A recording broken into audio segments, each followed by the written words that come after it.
जब प्रभु श्री राम अयोध्या लौटे और राज सिंहासन पर विराजमान हुए, तब उन्होंने सभी का आभार व्यक्त करना प्रारंभ किया।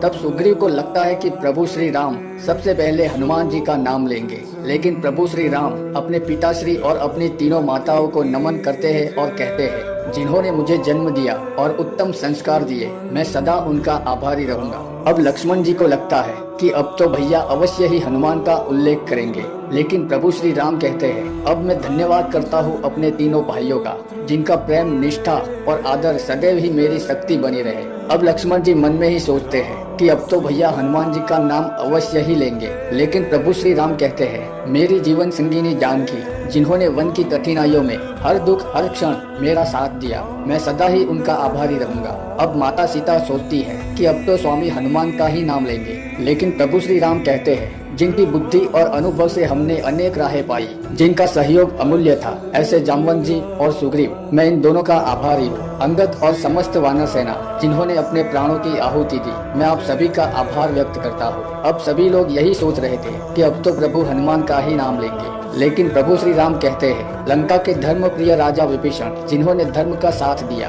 और उनके सहयोग के लिए मैं सदा उनका आभारी हूँ। अब लक्ष्मण से रहा नहीं जाता और वो श्री राम से कहते हैं, भैया, जिसके बिना यह विजय संभव ही नहीं थी, जिसकी भक्ति और शक्ति ने हमें हर संकट से बचाया, आपने उस राम भक्त हनुमान का नाम ही नहीं लिया। तब माता कौशल्या भी कहती है, पुत्र राम, हनुमान तो वो है जो संपूर्ण सृष्टि की रक्षा करते हैं, हम सब उनके आभारी हैं, फिर भी तुमने उनका नाम नहीं लिया। तब हनुमान जी नम्रता से कहते हैं, माता कौशल्या और भैया लक्ष्मण, मैं तो मेरे प्रभु का एक तुच्छ सेवक हूँ, बल्कि मैं खुद इनका आभारी हूँ, जो इन्होंने मुझे अपने चरणों में स्थान दिया। बस मुझ पर एक और कृपा कर देना मेरे प्रभु, मुझे आपके चरणों से कभी अलग मत कीजिएगा।